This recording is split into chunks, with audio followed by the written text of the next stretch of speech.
Hello and welcome to a brand new episode of The Partial Historians. I am one of your hosts, Dr. Rad. And I'm Dr. G, and it's pretty exciting. Yeah, we have reached a very crucial point in our journey as we trace the history of Rome from the founding of the city. So we're extremely excited to have you along for the ride today. We are up to what is known as the Second Decemvirate, and this is probably going to take us a few episodes. We'll flag that up front. Absolutely, this is going to be slow going. This is going to be complicated, and it's going to cover a number of years of Roman history. Absolutely. So before we get into the new events of this time period, Dr. G, let's see where we were last episode. Last episode. Well, as a quick recap, what we had was what has become known as the First Decemvirate. So this means that Rome suspends all of its normal magistracies and they get together a group of 10 men. And their job is to put together the laws, essentially. Yeah. We don't know what that's going to look like necessarily at the outset, neither do the Romans, but they have gotten to a point after a lot of toing and froing and a lot of frustration from many sides that they need to write these things down so that they can be placed in the public space. Yeah. And that codification process went very smoothly. A little too smoothly. So smoothly. Yeah. We got to the end of that first year of the Decemvirate and they produced 10 tables. Yeah, absolutely. And the people seem happy, even though when we look at the 10 tables, it's really not seemingly what they were after. But nonetheless, it's a codified set of laws. And a leading character in driving this First Decemvirate and also leading into the Second Decemvirate turned out to be a man by the name of Appius Claudius. Yes. So the Claudii are a very significant, old, important patrician Roman family. And we're going to see that come into great effect in what comes. But in the First Decemvirate, in last episode, he was being very affable. A little too affable for some patricians' liking, chumming it up with the plebeians and that kind of thing. So we're going to see how that all plays out. So that's probably gives you a quick recap. Obviously, you can go back and listen to our previous episode if you want a bit more detail. But for now, let's get into the Second Decemvirate.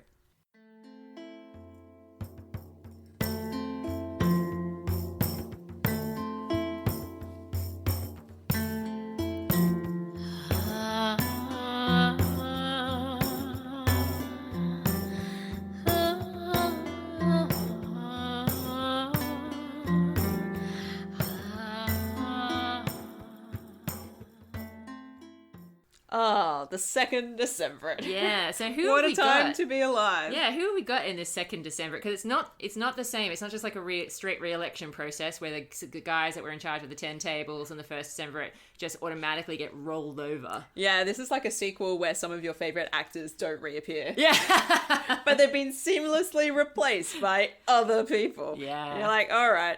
So, no surprise, perhaps, that Appius Claudius is the key and central carryover figure between the First Decemvirate and the Second. He has been very charismatic. Yep. And everybody has found him to be very approachable, affable. He listens. He's a man about town. So, I've referred to him before as the man that women want to be with and that men want to be. And he's definitely like front and center and pivotal to this Second Decemvirate. Yeah, and he totally knew that was coming. I mean, we saw last episode how he was campaigning massively to get himself back in his position because it turns out he liked being a decemvir. He enjoyed it a lot. And also, he now wants his friends to enjoy it too. Yes, this is the thing. He has got quite a few of his cronies, it seems, elected alongside him. So tell me, Dr. G, who have you got? So many buddies. Yeah. We've got Quintus Fabius Vibulanus. Now there's a name I know and love. He has been consul 3 times in the past. A man adorned with every virtue. Yeah.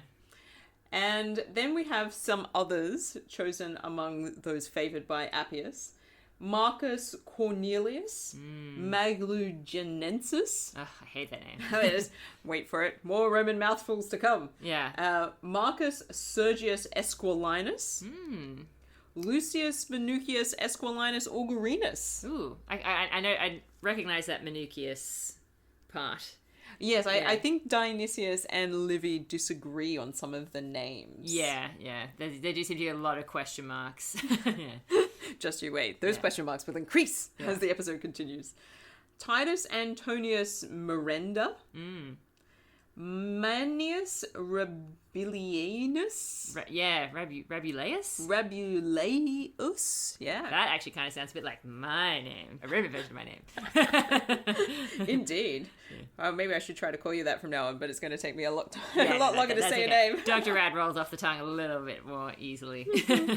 And Dionysius of Halicarnassus also gives us another 3 names who he positions as plebeian decemvirs. Now, this might be something that Livy disagrees about.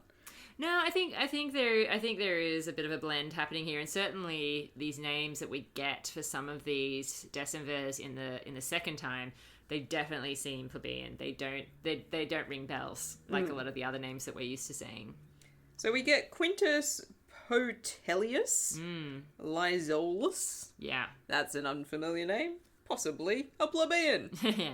Caeso Duilius Longus, question mark. Yeah.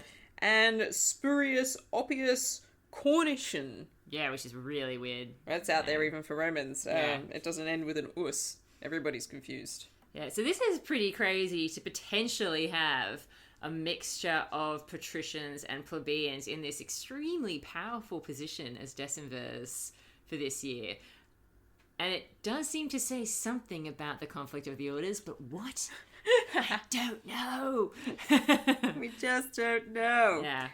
So we've got a whole bunch of men, essentially. Yeah. Welcome to Roman patriarchy, as per standard operations. Yeah.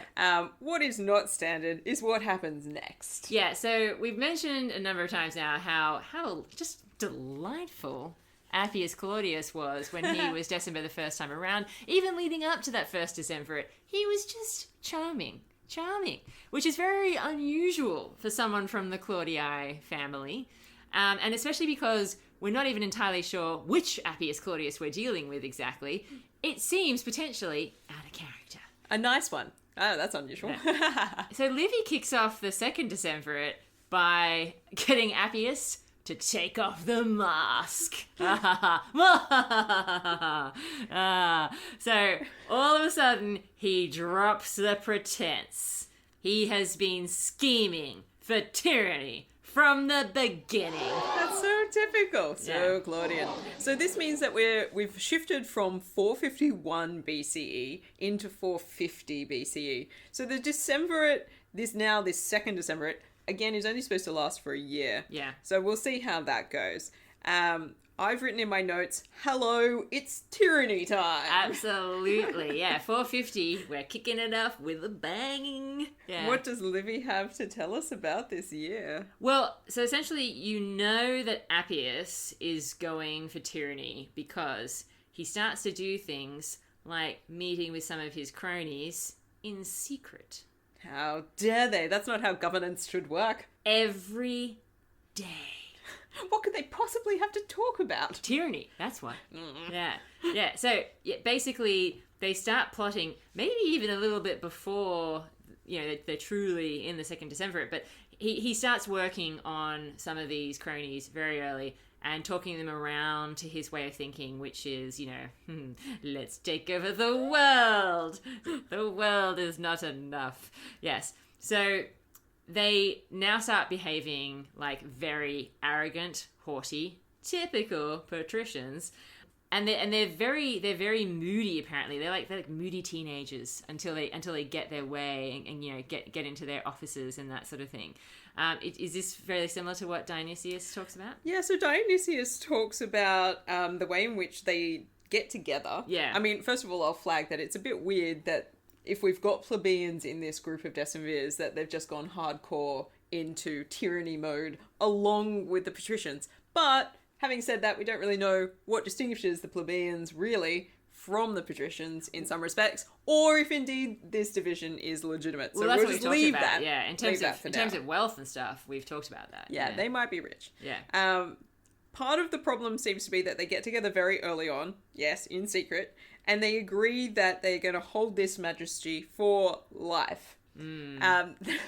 Up front, beginning of the second year. Guys, this is great, and I never want to give it up. Even Caesar had the decency to go like 5 years, 10 years. Yeah. Sneaky, slowly. But no, they're like, no other person who's going to have government. We're going to be in charge, and we're going to share equal honors and possess the same power. And it's just going to be absolute between us.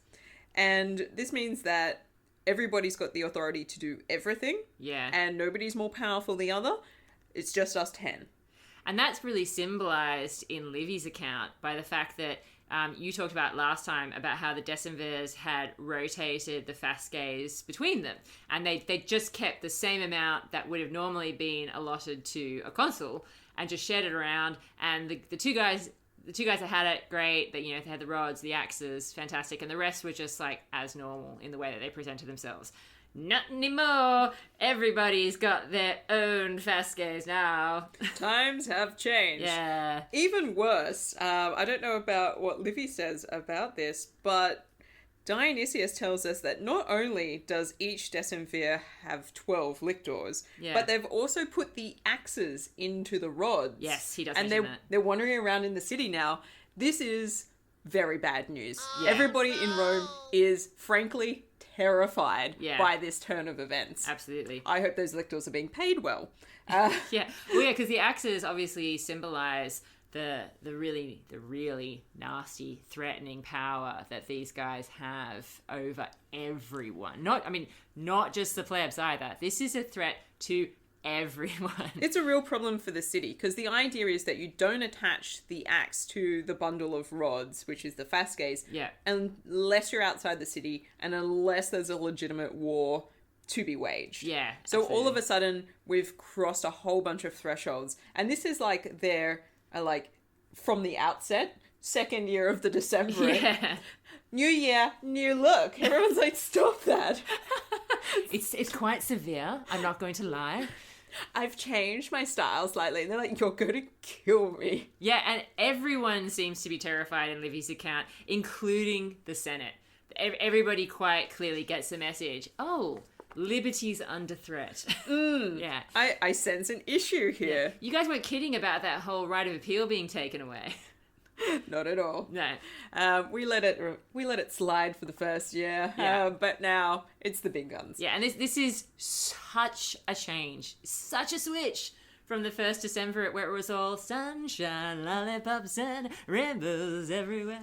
Got a problem? Come to me, your friendly decemvir. Absolutely. No. Now we've got fear factor is running high. People are interpreting this situation to an aggregation of imperial kingly power to the decemvirs, and the decemvirs start to build factions within the population. Yeah.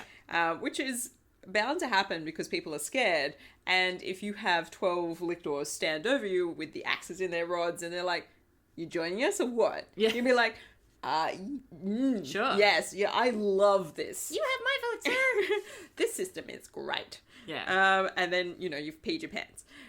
So people are pretty concerned, and it also seems more fearful, really, is the factions are growing from the patriciate base. Right. So plebeians, average people on the street, people who aren't already in a powerful family, are watching factions being built between powerful families under the leadership of decemvirs. Interesting. Okay. Because in Livy's account, and I'm just going to flag this, I might be getting a little bit ahead of you, so stop me if I am. He mentions that at first everyone's equally terrified, but gradually the plebs start to be the ones that are targeted more by the decemvirs. And they kind of leave the patricians alone, but the plebs get like the full brunt of their cruelty, and they are, dealt with unfairly. They make these really snap decisions, and if the plebs try and point out that, hey, excuse me, Mr. Decemvir, sir, it seems kind of a bit unfair. unfair, you say. It just makes it worse. Yeah. Yeah. You might get yourself killed. Yeah. Don't ask exactly. questions. Yeah. And they're also continuing to have this secrecy in that the judgments that they're passing, they're doing them in private, and then they announce later in the forum. Ah, yes. So Dionysius does also talk about the corruption of the law courts. Yes. And the way he describes it is that they start to appoint courts for matters of whatever kind they want. Yeah. Essentially. And then they choose people who are part of their factions to bring forward specious claims. And so there's a whole bunch of sort of nonsensical litigation that is now being promulgated by the decemvirs. Right. So they've set up this court, they've populated it with their own people. Those people are then bringing false accusations. Then those accusations are being proven to be true in the eyes of the court, thus allowing a whole bunch of prescriptions to take place. Right. So they're getting rid of people they don't like. Left, right, and centre, people are dying. Wow. Yeah, that seems a little bit more extreme. Livy's not exactly explicit about, what does this cruelty involve, Livy? Oh no, we get discussion about prescriptions beginning, and immediately citizens are being put to death. People are being stripped of their rights and their estates and properties. Wow. And the ultimate consequence of this, it's kind of interesting because Dionysius sort of like has these two sides where he's kind of like, so they did come up with 2 new tables. Yeah. So we now have 12 tables. Now the trouble with these 12 tables is that it seems like one of the key features of these extra laws is that marriage is now forbidden between patricians and plebeians. That's the detail that he focuses on. Which is interesting because I was quite gobsmacked when I got to this point of Livy's account, because he doesn't talk about the content of the extra 2 tables. He just mentions that there were these 2 tables added, and everybody had agreed after the First Decemvirate that it's great, it's lovely, I'm loving it, but just seems a little extra something. I can't quite put my finger on it. Something's missing. Yeah. It's not really. I'm not vibing it. Yeah, it's good, but is it great? Everyone had agreed that something else was needed. And for Livy to just breeze past the most controversial of the tables in this way, he's obviously just way more distracted by what else is happening. And he just basically notes that, look, they add these extra 2 tables, and really, once that's happened and, we got the 12 tables, there's no need for these guys, and yet they hang around. Well, I think in Livy's defense, and I don't usually come to Livy's defense, but I will in this instance. I know. Perhaps the reason that this has happened is because from a Roman perspective, and when Livy is writing as well, everybody's very familiar with the content of the 12 tables. True. It's that thing that they learn to recite in school. That's true. So in a way, it's kind of like the obvious detail that maybe doesn't need to be mentioned because it's so obvious. And yes, he's writing a history, but he's expecting that you will at least know what's in the 12 tables. Come on, guys. I have to spell that out for you? I think it's just because, as we talked about, obviously the 12 tables allegedly came about, according to both Livy and Dionysius, in part because of a phase of the conflict of the orders. Even though it doesn't seem to make a lot of sense in some ways, the way that they've presented it, and you look at the 12 tables, it just doesn't seem to match up. It's the fact that this seems to be a big thing. And the fact that you also have, for the freaking first time, plebeian magistrates, if they are in fact decemvirs, why would they want to pass this extra table which bans intermarriage? It seems weird. I think this could be explained in a number of ways. Yeah. 1, the names are wrong. Yeah. 2, our understanding of patrician and plebeian, and also Livy and Dionysius's understanding, they're writing a good 3 centuries after these events. Yeah. They don't understand what these things mean in this context. No. And potentially that if these are plebeians, that's part of the way that they've been dragged into this is with the sweetener of the deal that, well, if you hold a magistracy like this, your family will be elevated to being a patrician. Yes. So actually, this is your exit from being a plebeian. All you've got to do is go along with everything that we do this year. Yeah, I think it's just so confusing because, as we've mentioned before, in spite of the fact that we get this very, pro-patrician narrative in both Dionysius and Livy once the Republic kicks off, and in spite of the fact that we've got this huge focus of the conflict of the orders, and we've got seemingly patricians always holding the consulship and monopolizing systems, when we look at the names, as we've mentioned, particularly in the first half of this century, we do see some names where we're like, wait a second, that family is plebeian later on. And even some of the names of the hills seem to reflect plebeian names, the hills of Rome. And so it seems almost as though, and this is where some scholars come up with this idea that, there is something going on here where it's almost as like maybe plebeians were a bit more powerful, or at least held a bit more sway in some way in this society. Maybe there was intermarriage going on in the first half of the century, and it's actually the second half of the century that we see things get really difficult for them. And maybe this is part of, the beginning of that story. Like, who knows? It's so hard to figure out. It's a great tale, though, and it's only about to get greater. Yeah. And so in my account, I guess what I mean is Livy is really focusing on this division because with all this harsh behavior going on, the plebeians start to look to the rest of the patricians to free them. Oh, really? Yeah, oh. Yeah. And so they're basically going, have you noticed the tyranny? Over there, look, it's happening.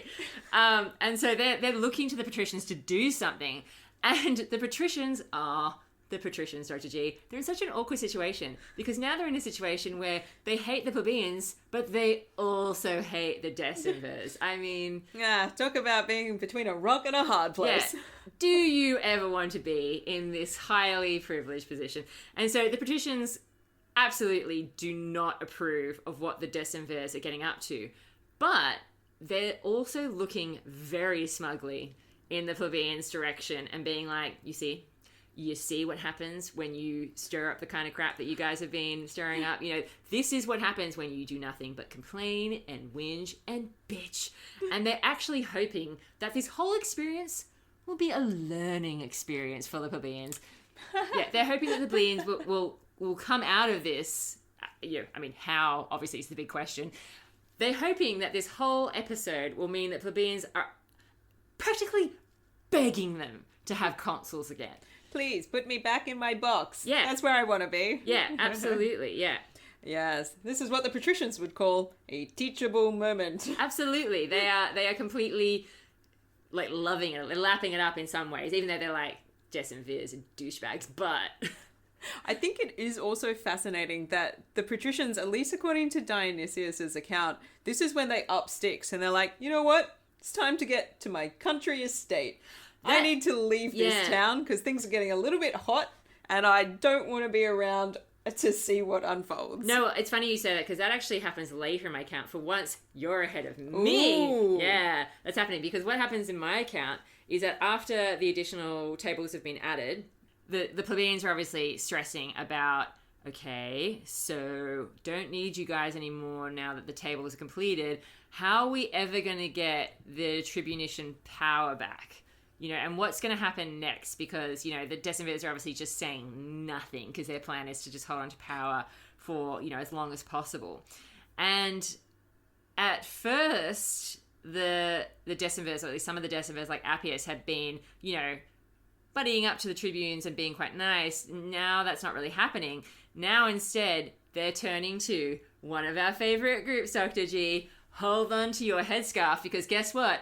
You're in a convertible Ferrari. It's the young patricians. Whoop, whoop. Yeah, exactly. Yeah, it's I feel just like a loaf in the gut when I'm with the boys. We do what we want. Yeah, we do what we want. Yeah, because basically the decemvirs are hanging out with the young patricians. Yes. Yeah. I can see that there are going to be parallels in our account, but mine comes in a lot later. So we've got the way the events unfold is starting to diverge in Dionysius here. Yeah, because it's really when the young patricians come in that Livy starts being a bit more specific about exactly how bad things are getting for the plebeians, because it's obviously getting way worse.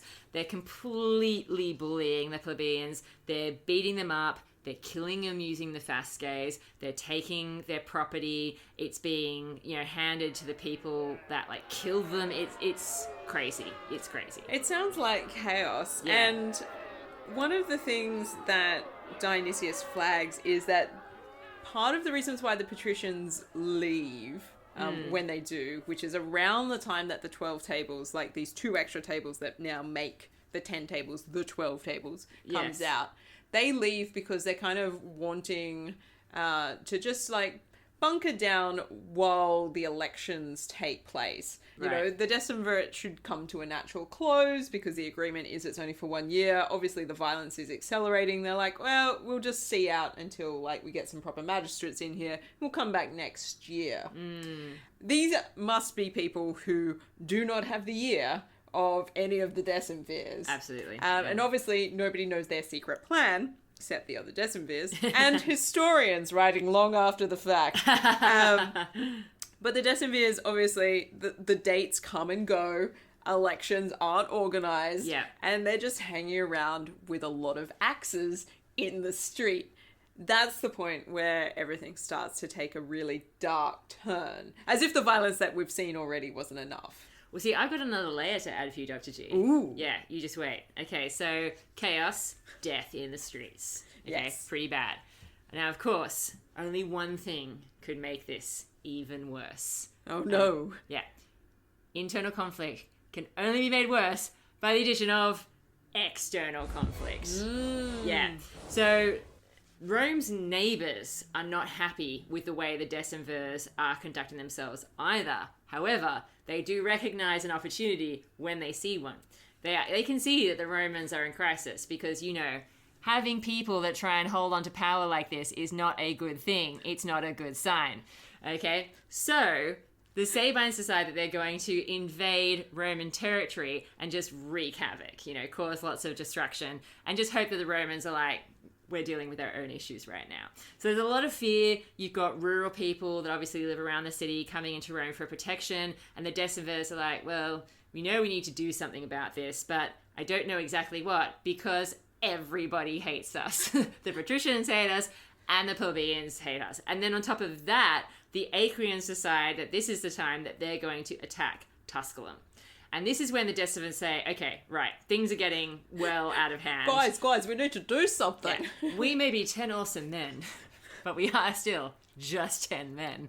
I don't think we can take on the entire Roman state, the Acrians, and the Sabines. So they decide that this is when they want to call on the Senate. And they haven't called on them in a while because they've been obviously having... At least a year. Yeah, they've been having their own little secret meetings and that sort of thing. And they don't want to lose their power because of, obviously, some sort of external problems and that sort of thing. And that's when, so the decemvirs have called a meeting. They've put up the balloons, they put out the streamers, they put out the cake. And there's an invitation in everybody's letterbox. Yeah, and then it's just crickets. The decemvirs are sitting around going, well, this is awkward. I thought that when we called the Senate, the wise body would show up. Yeah, the senators basically don't show up at all. And the plebeians are like, wow, this is amazing. The senators are refusing to answer the call because these guys are just private citizens and they have no real power. They're getting really excited because they're like, it's going to be great, guys. They're going to call on us to go and fight, and we're going to say, hell no. And the Senate, for once, will be on our side. Now, unfortunately, for the poor little plebeians, I'm going to have to break their hearts right now. It's got nothing to do with that. The senators just missed the invitation because they were out on their farms dealing with their own business, and the decemvirs figure this out when they go around to people's houses and are like, hello, why didn't you come to my party? We missed you. What party? Yeah, and so then the senators start to turn up and the plebeians are like, great. So nobody cares about liberty except us. Well, look, I mean, there are some parallels here. Okay. I'm not going to lie. It's just that Dionysius of Halicarnassus ends... So he's ended book 10 with being like, you know what? The decemvirs have just decided to continue on. Yeah. And then he opens book 11 being like, it's 3 years later. Oh, wow. Yeah, okay. yeah. It's 3 years later. It's 477 BC. And wait, 477? No, 447. 447. Yeah. 447 BCE. And I'm like, as a reader, I was like, excuse me? You just missed like all of the crucial elements, but it's kind of just like a rhetorical setup because he's like, look, here's what you need to know. We're going to have to dig back in time and go through all of the details to really appreciate what has happened since we last met. I like the picture of him sitting like amidst, rubble. And be like, how did we get here, guys? How did we get here, guys? Yeah. Last time you saw me, it was the end of book 10. Now it's the start of book 11, and we're missing some time. Yeah. Well, there's a story to be told, and I'm here to tell it. And he does have this sort of like opening to book 11 where he talks about, what do people really want from history? They don't want facts and they don't want dates. That's not how things work. People want stories. They want to understand how this person got from this spot here to that spot over there. They don't want to know that he was in that spot and then he ended up in that spot and nothing in between. People need the journey. Look, I agree with him to a certain extent, but I'm also going to say some dates would also be nice. Look, he gives the dates as best he can. Yeah. But he's basically like, look, you want the details. People appreciate details. And me, humble historian that I am, I'm about to give them all to you as a gift. And everyone's like, okay, cool. He's aiming for detail. So the Decemvirate begins their second term, much like they're like their second year of their second term, much like they began the first year of their second term, confusingly. In the sense, more violence. Yeah. There's the youth are now here. The youth. I'm in my car. Yeah, those guys. The young patrician, they're there. I'm calling them the Decemvirate thugs. They do some plunder and pillage. They're like stripping legal owners of their effects. It's great. Violating wives, not cool. Ooh. Abusing daughters of marriageable age, bad. Oh my god. Yeah, wow. Rome has descended into like effective, violent, internal warfare at this point as a result of the young patricians' involvement. This is. I'm sorry to go here because I know that this is probably like a cliche, and I'm just going off the top of my head. It sounds like the Nazis or something. It's bad. Yeah, it's like thugs of state-sanctioned thugs. Yeah. Against their own people. Whoa. Yeah. Yeah. It's bad.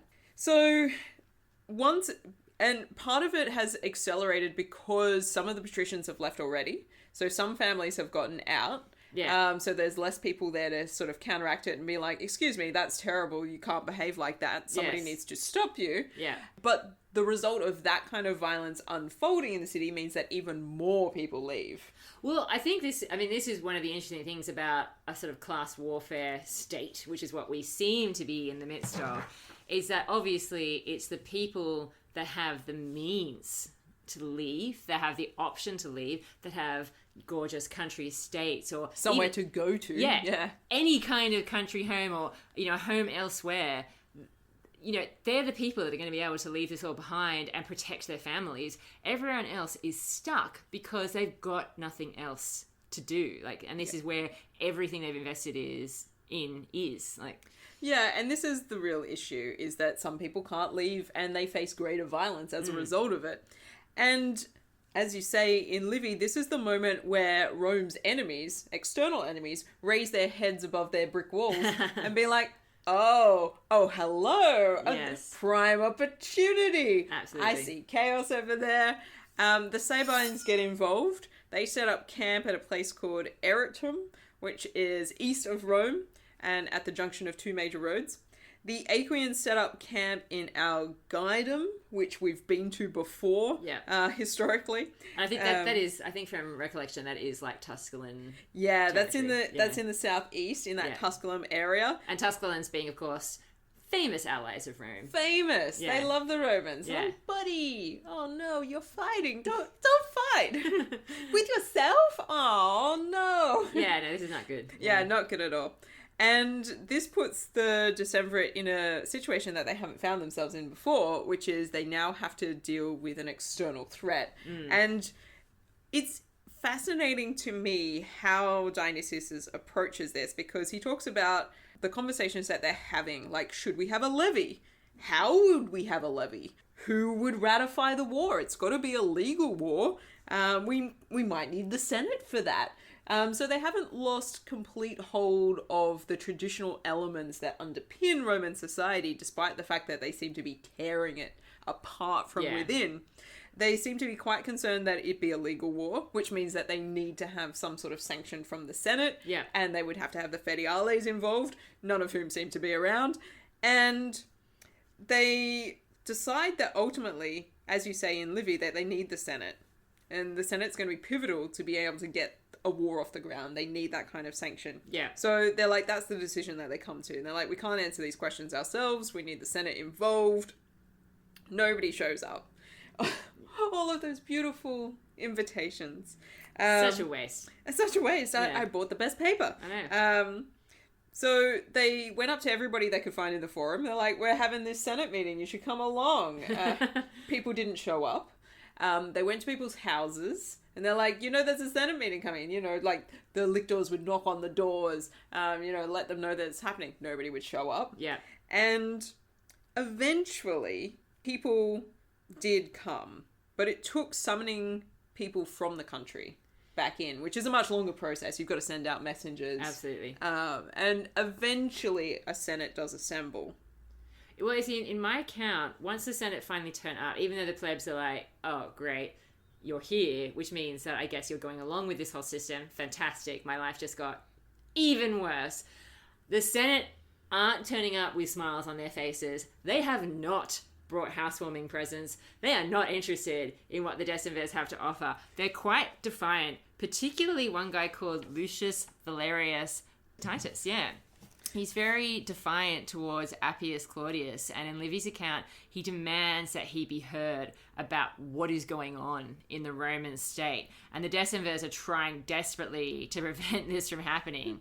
Don't interrupt. I'm talking first. Yeah, and I kind of smell a potential speech in Dionysius here, so I'm going to pause before I go any further.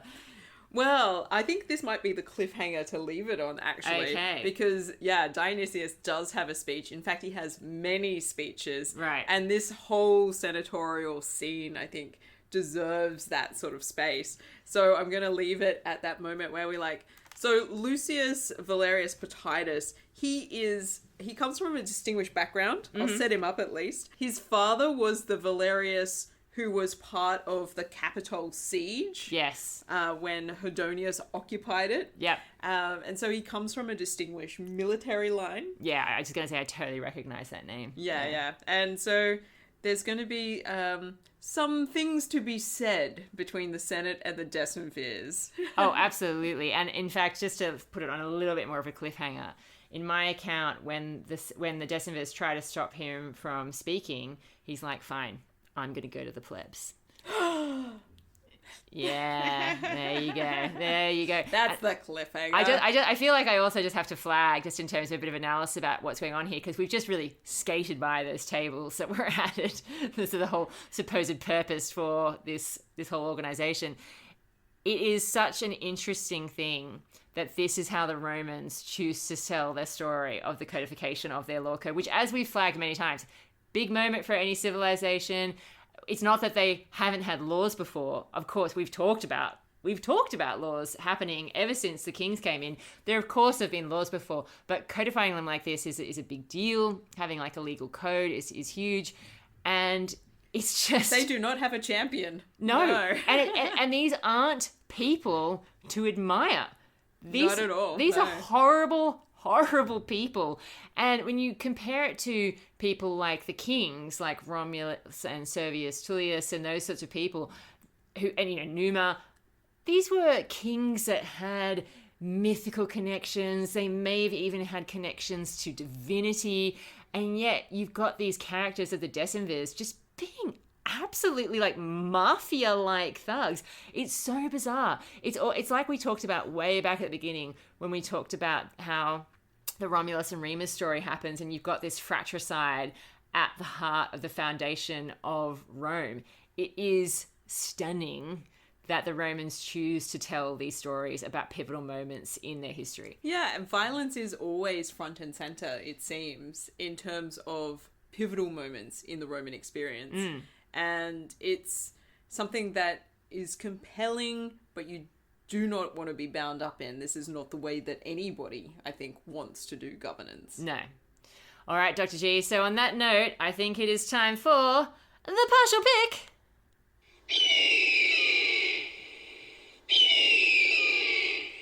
Excellent. Ah, yes. This is the moment where Rome gets to be rated against itself. Yeah, so we've got 5 categories. 10 golden eagles, that would be better, per category that Rome can potentially win. I have a horrible feeling it's not going to be a high score, but let's see. Dr. G, what's our first category? Our first category is military clout. Whew, yeah, no.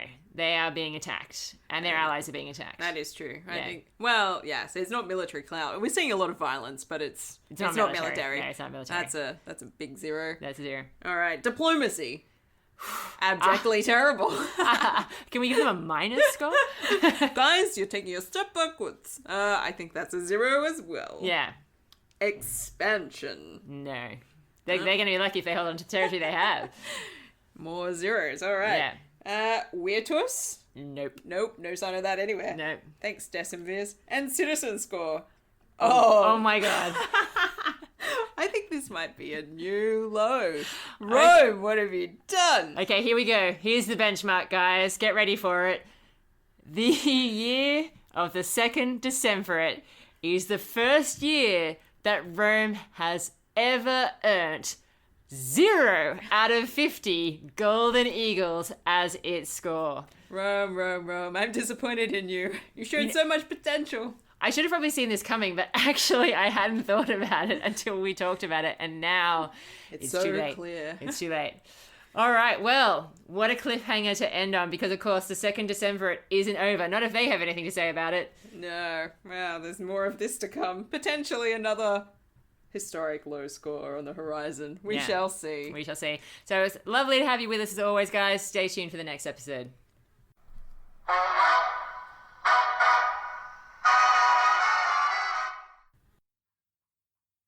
Thank you for joining us for another episode of The Partial Historians. It's Dr. G here, and on behalf of Dr. Rad and myself, we just want to send a special thanks to all our patrons.